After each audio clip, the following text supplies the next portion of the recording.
Swaraj mission, आपकी आवाज।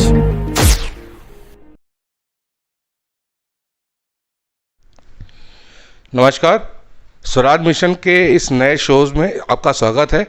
और जैसा कि हमने कल भी आपको बताया था कि इस बार हम एक नए एपिसोड के साथ आए हैं, द पीपी शो।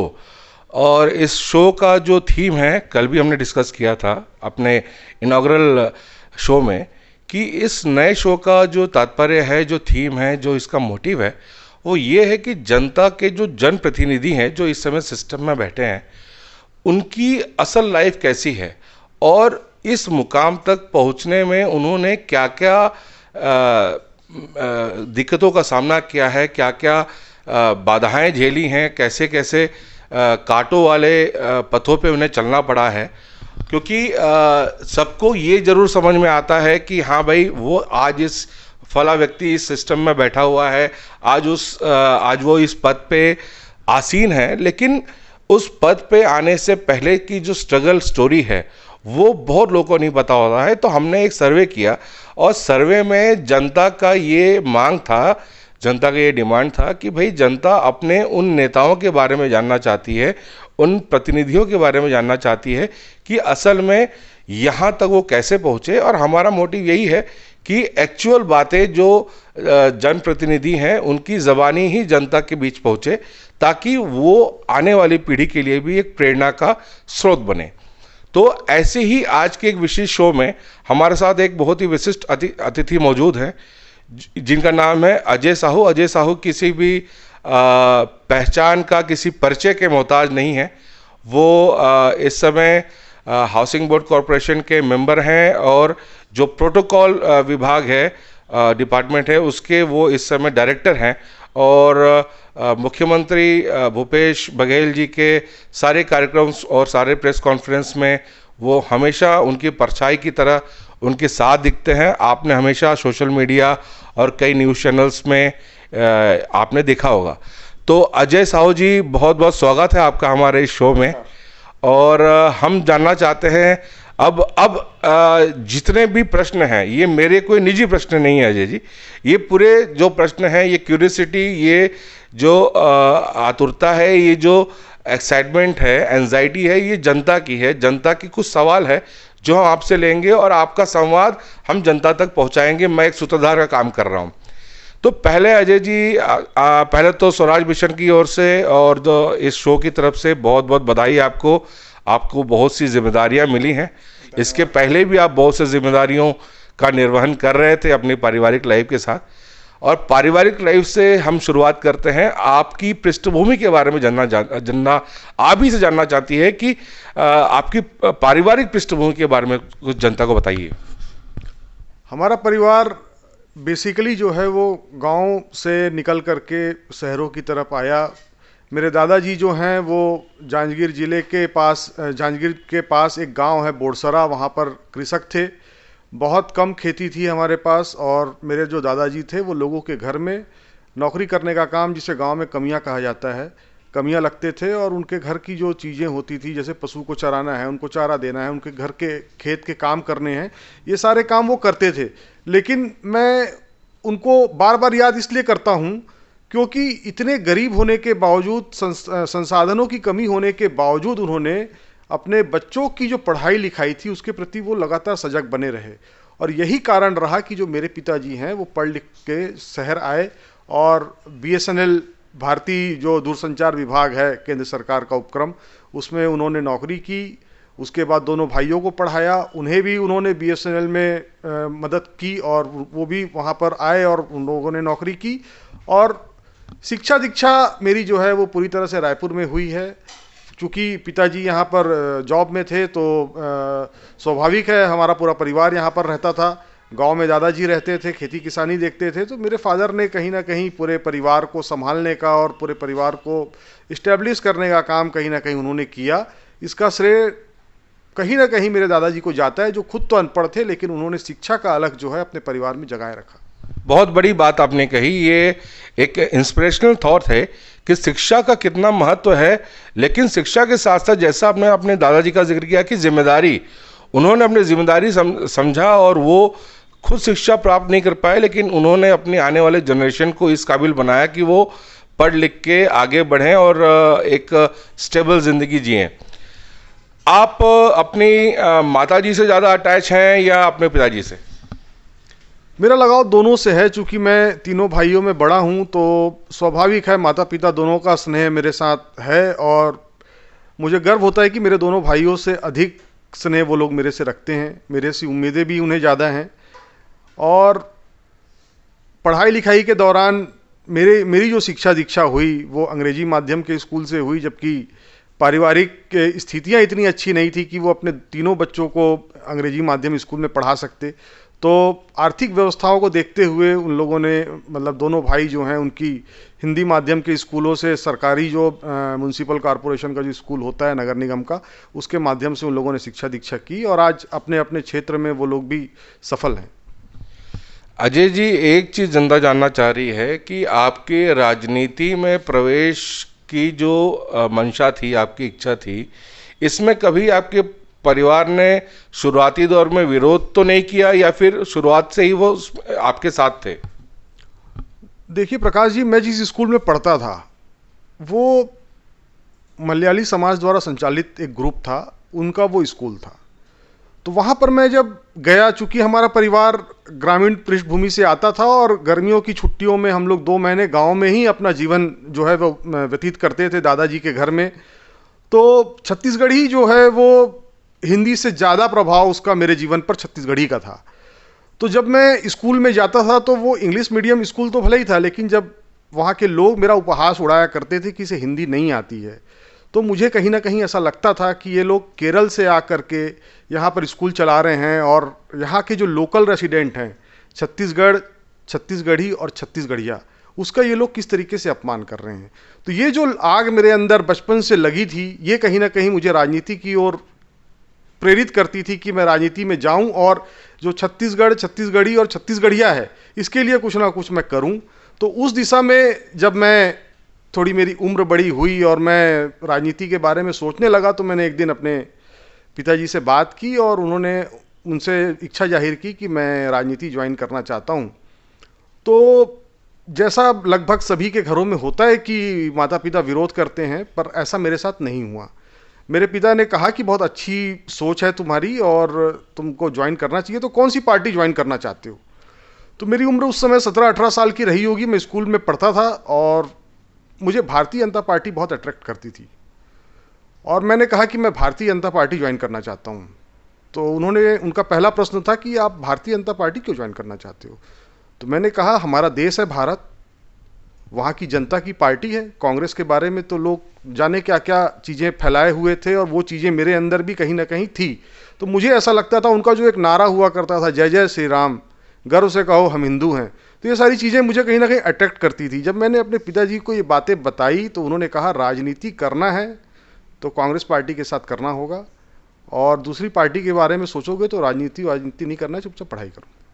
ये एक बहुत बड़ी बात है। देखिए, ये एक वाकई रोचक तथ्य है जो आज जनता के सामने आ रहा है कि अजय साहू के जो अंतर्मन में था, उनका ये सोचना था कि वो राजनीति की शुरुआत भारतीय जनता पार्टी से करें, लेकिन आने वाले समय में, अभी जो हम इंटरव्यू के आगे बढ़ेंगे, तो वो कैसे कांग्रेस में उन्होंने क्या किया, आज वो कांग्रेस पार्टी के एक बहुत बड़े मकाम पे हैं। इस समय एक ऐसे सरकारी पद पे भी हैं जहां अब तक पहुंचना के लिए बहुत कुछ सोचना पड़ता है।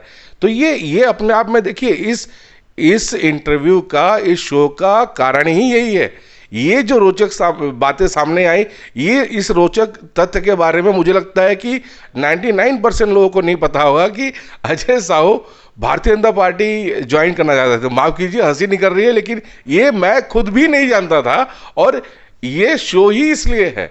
इसलिए ये जनता के प्रश्न, क्योंकि जनता एक निष्पाप मन से प्रश्न पूछती है अपने जनप्रतिनिधि से, तो मुझे यकीन है कि आने वाला इंटरव्यू, आने वाला समय और रोचक होगा। तो आगे बढ़ते हैं इंटरव्यू के अगले पार्ट में। तो अब चूंकि आपकी राजनीति की शुरुआत आपके अंतर्मन से हो चुकी थी, आपके मार्गदर्शक आपके पिता ने आपको ये भी सजेस्ट किया कि भारतीय जनता पार्टी नहीं, कांग्रेस पार्टी आपको ज्वाइन करनी चाहिए। तो कहाँ से फिर आपकी शुरुआत हुई कांग्रेस पार्टी में? कभी इस दल में कभी उस दल में जाते, अखबारों में मैं पढ़ता था। मीडिया का उतना बोलबाला नहीं था, इलेक्ट्रॉनिक मीडिया तो थी ही नहीं। जो भी समाचार आते थे वो समाचार पत्रों के माध्यम से आते थे। तो मैंने सोचा कि चलिए अभी तो पिताजी का मन रखने के लिए कांग्रेस ज्वाइन कर लेते हैं। तो मैंने वार्ड युवक कांग्रेस के अध्यक्ष से अपने करियर की शुरुआत की। आज कांग्रेस पार्टी में 28 वर्ष मुझे हो गए हैं।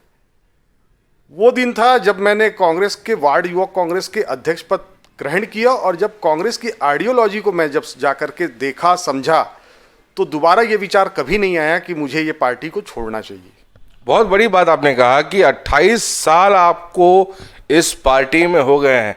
ये कोई छोटा मोटा समय नहीं होता है। 28 साल जीवन के महत्वपूर्ण 28 साल पार्टी को देना, ये एक अपने आप में तपस्या है। जैसे हमने वेदों में पढ़ा है, शास्त्रों में पढ़ा है कि सदियों तक, सालों तक पहले तपस्या की जाती थी, तब जाके वरदान मिलता था। तो अब एक नाजुक मोड़ पे हम और चलते हैं कि 28 साल आपने इस पार्टी को दिया, और मैं ये नहीं, इसको कैलकुलेशन हम नहीं करेंगे क्योंकि कि 28 साल के बाद आपको कहाँ आप पहुँचे और कहाँ पहुँचना चाहते थे, इस कैलकुलेशन पे हम नहीं जाएंगे क्योंकि ये सब तो आपकी एक प्लानिंग हो सकती है। लेकिन इसी बीच जो समाज में जो सबको पता है कि आप मौजूदा मुख्यमंत्री भूपेश बघेल के बहुत करीबी हैं, तो भूपेश जी से आपसे कहाँ संपर्क हुआ और कैसे हुआ, वो घटना जरा बताएं।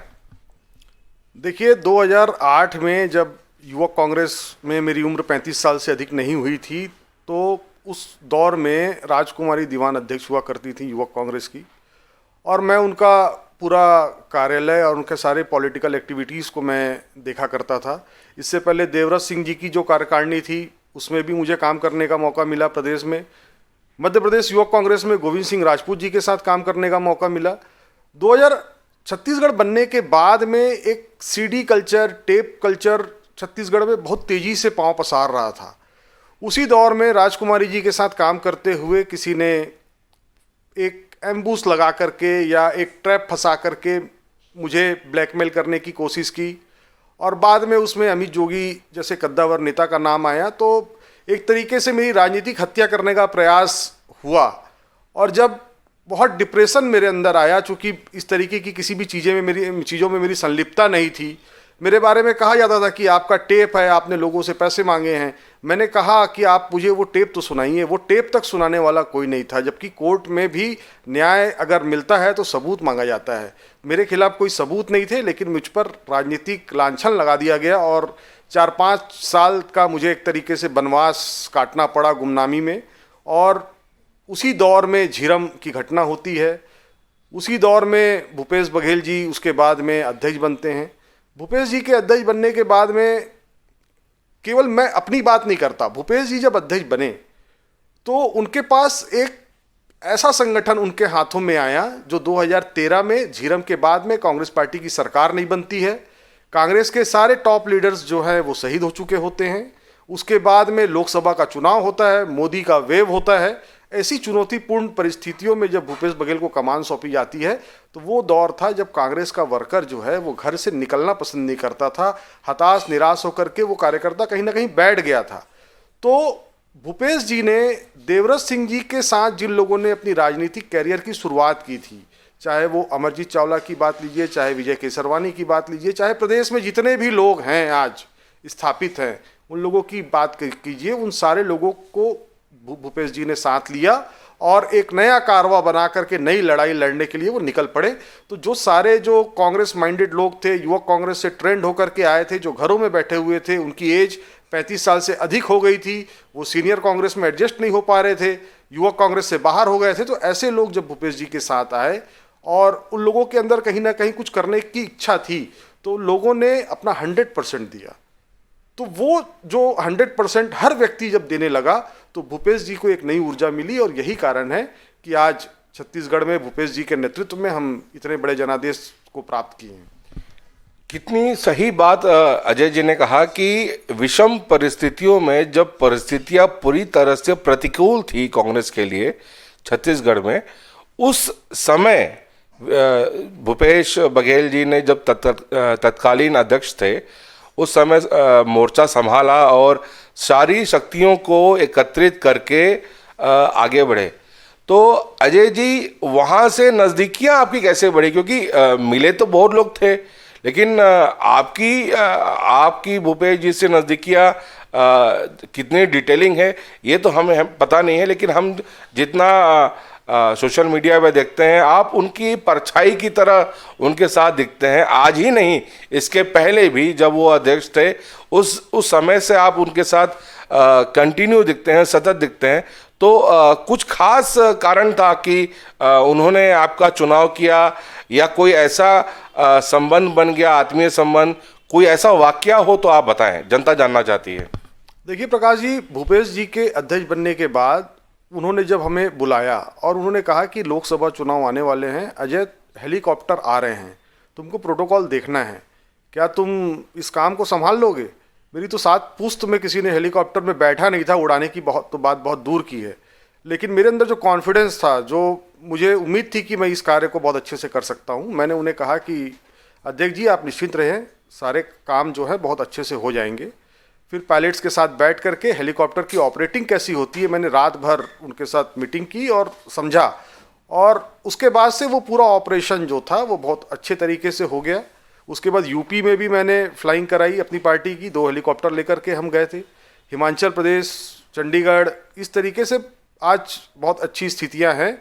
जोगी के खिलाफ जब लड़ने की बात आई, मुझे वो दिन बहुत अच्छी तरह याद आता है जब मंतूराम पवार अपना नाम वापस ले लेता है और भूपेश जी यहाँ से भागते हुए कांकेर जाते हैं। तो वो जो समय था, और उसके बाद में पूरा जो पॉलिटिकल सिनेरियो था वो ये कहता था कि भूपेश जी अब सरवाइव नहीं कर पाएंगे और ये बहुत जल्दी इनको पदमुक्त कर दिया जाएगा। जो व्यक्ति एक अपने कैंडिडेट को नहीं संभाल सका, वो पार्टी को कैसे संभालेगा? तो वो जो समय आया तो बहुत दुख का समय था, बहुत पीड़ादायक समय था। हमारा पार्टी का जो कैंडिडेट था वो बिक चुका था, या कहिए कि कांग्रेस के अंदर जो जयचंद थे, जो कांग्रेस को बेचने का काम करते थे, कांग्रेस के अंदर रह करके कांग्रेस पार्टी की दलाली करने का काम जो लोग करते थे, उनको सबक सिखाने का जब समय आया तो मैंने भूपेश जी को बताया कि ये जो फितरत है इनकी, ये आज की नहीं है, इन्होंने मेरे साथ भी ये काम किया था। तो मैं जिस परिवार से आता हूँ, मेरी जो पारिवारिक पृष्ठभूमि है, ये मैंने कभी कल्पना नहीं की थी कि मैं जोगी फैमिली से अपने अपमान का, अपने राजनीतिक हत्या का बदला कभी जीवन में ले पाऊंगा। मुझे वो बदला लेने का अवसर अगर किसी ने दिया है तो वो भूपेश बघेल जी ने दिया है। इसके लिए मैं उनका आजीवन ऋणी हूँ।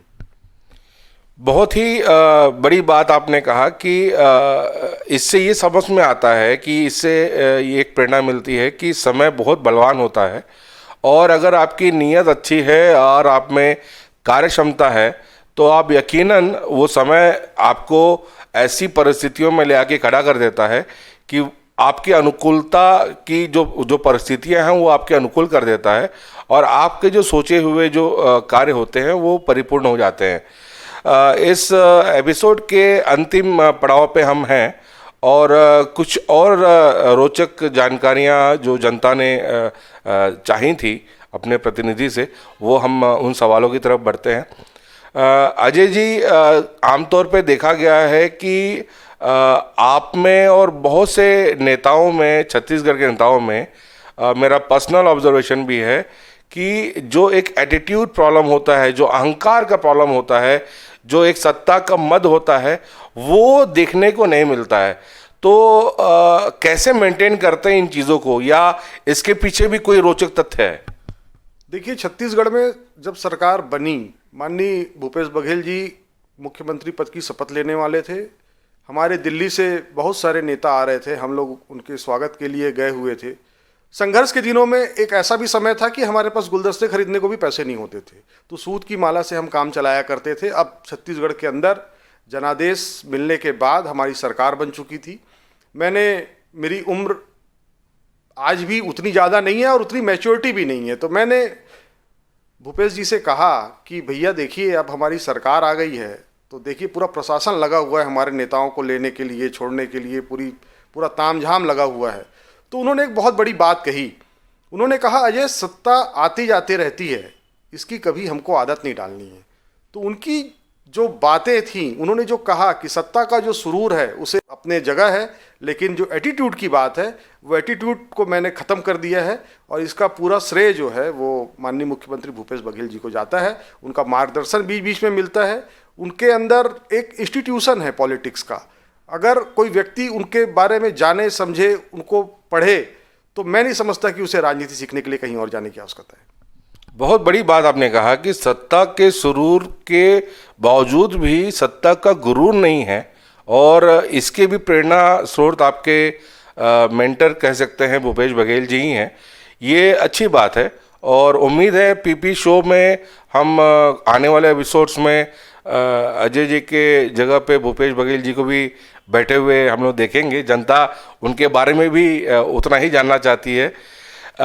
एक लास्ट में एक प्रश्न आपसे जो ये पूछना था कि वैसे तो छत्तीसगढ़ की संस्कृति अतुलनीय है, इसकी कोई कंपैरिजन नहीं है, और ये एक शोध का विषय है। आज भी छत्तीसगढ़ को जितना कुरेदा जाए उसमें से और नई संस्कृति निकलती है।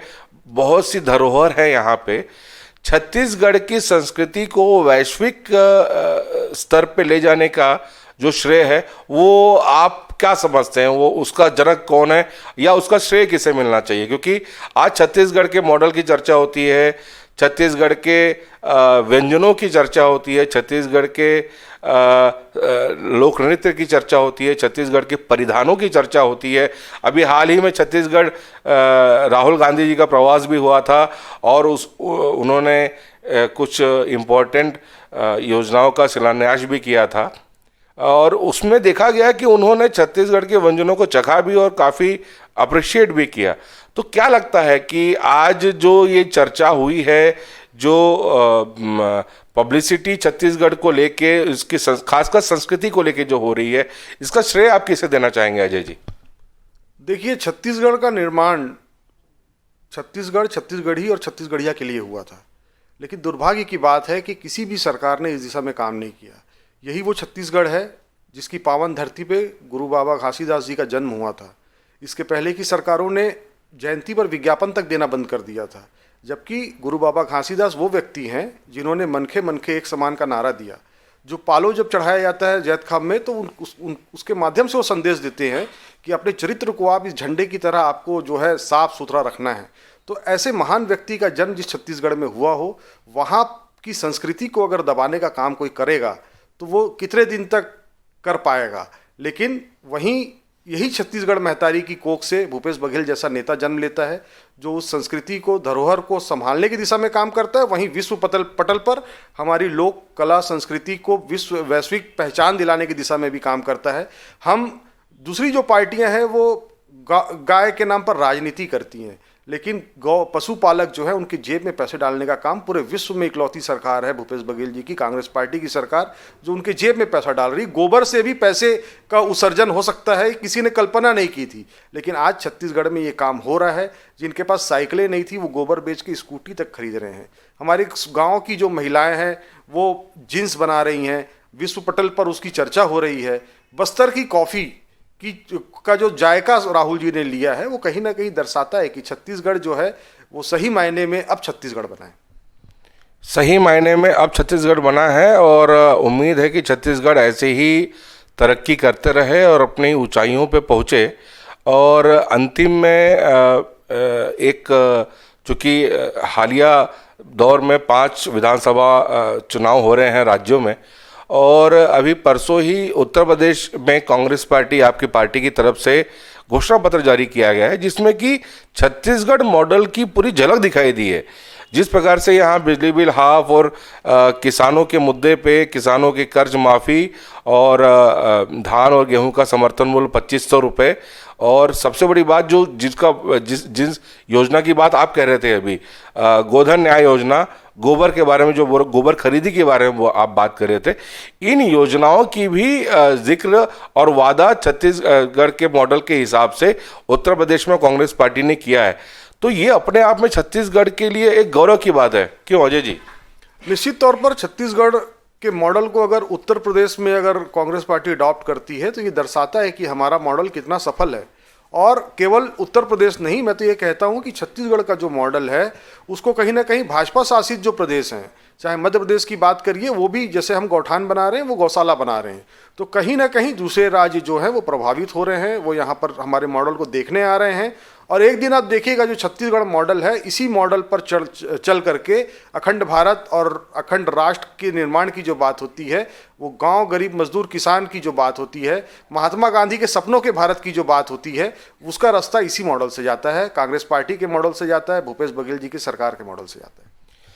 अगले साल छत्तीसगढ़ में चुनाव हैं। 2018 में छत्तीसगढ़ के विधानसभा चुनाव में जनता ने आपको खूब सारा एकदम दिल भर के आशीर्वाद दिया था, ऐतिहासिक बहुमत आपने प्राप्त किया था, और बीजेपी की जो स्थिति थी वो किसी ने एक्सपेक्ट नहीं किया था। तीसरा मोर्चा तो कभी यहाँ उभर ही नहीं पाया। क्या लगता है आने वाले अगले साल के विधानसभा चुनाव में क्या परिस्थितियाँ होंगी, क्योंकि अब तो 90 में से 70 सीटें आपकी है, तो आपकी ये टारगेट जो है ये पूरा साफ है? 90, अब 90 प्लस तो बोल ही नहीं सकते हैं, तो पूरे 90 में 90 का टारगेट है या फिर इसमें कुछ कम होगा, कोई एंटी इनकम्बेंसी की झलक दिखेगी? देखिए, एंटी इनकम्बेंसी की बात कहाँ से आती है? जब हमने बिजली बिल हाफ करके 48 लाख परिवारों को लाभ पहुँचाया है, गोधन न्याय योजना के माध्यम से लाभ पहुंचाया है, किसानों की आय बढ़ाने की दिशा में लाभ पहुंचाया है, पूरे कोविड काल जो कार्यकाल था, कोविड का जो संक्रमण काल था, उसमें आपने देखा होगा पूरे देश में मंदी की मार थी, लेकिन छत्तीसगढ़ जो था वो इससे अछूता था। इसका कारण यह है कि हमारी जो सरकार है उसने लोगों की जेब में पैसे डालने का काम किया, जिससे व्यापार में मंदी नहीं आई। लोगों की जेब में पैसे गए, उन्होंने उस पैसे को खर्च किया और उससे व्यापार कहीं ना कहीं हुआ। जीएसटी कलेक्शन में भी हम भारत के गिने चुने जो राज्य हैं उसमें मतलब टॉप राज्यों में से एक हैं। ये बात और है कि केंद्र की सरकार हमारा जो अंशदान का जो अंश राशि का जो पैसा है वो देने में सौतेला व्यवहार करती है। खैर, राजनीति है, ये तो राजनीतिक इंटरव्यू है नहीं, तो आरोप प्रत्यारोप लगाना उचित नहीं है। लेकिन आने वाला जो चुनाव है उसमें हम 90 की बात मैं इसलिए नहीं करता क्योंकि विपक्ष भी बहुत जरूरी है। मोदी जी भाजपा ये बात कह सकती है कि कांग्रेस मुक्त भारत, लेकिन हम किसी के बिना छत्तीसगढ़ की कल्पना नहीं कर सकते। छत्तीसगढ़ में सत्ता अगर हमारे पास है तो हम चाहते हैं कि विपक्ष भी हो, ताकि हम अगर कोई गलतियां करें तो उसका हमें आईना दिखाए। लेकिन आईना दिखाना अपने समय तक सही है, लेकिन अगर आप आईना दिखाने के बजाय अच्छे कामों का भी विरोध करेंगे तो जनता उसे भी देख रही है। बहुत बड़े मन से आपने ये बात को कहा है और यही छत्तीसगढ़ की संस्कृति है। छत्तीसगढ़ सबको समाहित करता है, छत्तीसगढ़ में सबके साथ सबका विकास होता है और छत्तीसगढ़ की यही परंपरा रही है। और एक अंतिम प्रश्न, इसके बाद क्या विधानसभा चुनाव, क्या आप चुनाव भी लड़ सकते हैं या आगे की क्या रणनीति है, आगे क्या तैयारी है? देखिए प्रकाश जी, बहुत अच्छा प्रश्न पूछा है आपने। जो भी व्यक्ति राजनीति में आता है, मैंने देखा है उसकी पहली लालसा चुनाव लड़ना होती है, लेकिन मैं इससे अछूता हूँ। मेरी लालसा संगठन में काम करने की है और मैं कभी भी चुनाव लड़ने के बारे में ना कभी सोचा है मैंने, और ना मेरे कल्पना में अभी तक है। बाकी तो जिम्मेदारियां हैं, पार्टी जो निर्णय लेगी, जो जिम्मेदारियां पार्टी ने दी है आज तक, उसको पूरी ईमानदारी के साथ पूरा करने का, 100% रिजल्ट देने का। और कांग्रेस की राजनीति में मुझे जो मिस्टर परफेक्शनिस्ट कहा जाता है कि मैं जो भी काम करता हूं वो जब तक परफेक्ट नहीं होता है मैं हार नहीं मानता हूं। तो मैं चाहता हूं कि आगे भी मैं उस दिशा में काम करता रहूं, लेकिन चुनाव लड़ने का कोई कार्यक्रम नहीं है। बहुत ही साफगोई से और निष्पक्ष होके और बेबाकी से आपने अपनी बातों को कहा। मैं ये नहीं कहूँगा कि सवालों का जवाब दिया, क्योंकि ये तो आप और जनता के बीच का संवाद था। आपने अपने बारे में बहुत सी रोचक जानकारी बताई और उम्मीद है इस इंटरव्यू के माध्यम से जनता को अजय साहू जो द परफेक्शनिस्ट के बारे में बहुत सी बातें मालूम चली होंगी और क्यों छत्तीसगढ़ है और छत्तीसगढ़ की संस्कृति क्यों अतुलनीय है, क्यों अविश्वसनीय है और कि यहाँ कैसे सभी को लेके चला जाता है। इसके बारे में बहुत ही साफगोई से अजय साहू जी ने बताया। अजय जी, आपने अपना बहुमूल्य समय दिया और हमारे इस इंटरव्यू में आए, इसके लिए आपका बहुत बहुत धन्यवाद। धन्यवाद, नमस्कार। और जनता अच्छा लगा आपसे बात करके। जनता भी आपके इस इंटरव्यू को बहुत यकीनन पसंद करेगी और उम्मीद है आने वाले समय में हम ऐसे ही विशिष्ट व्यक्तियों से बातचीत करेंगे, उनके जीवन के संघर्षों के बारे में बात करेंगे। तब विशिष्ट व्यक्ति के साथ आपकी मुलाकात होगी। तब तक के लिए नमस्कार।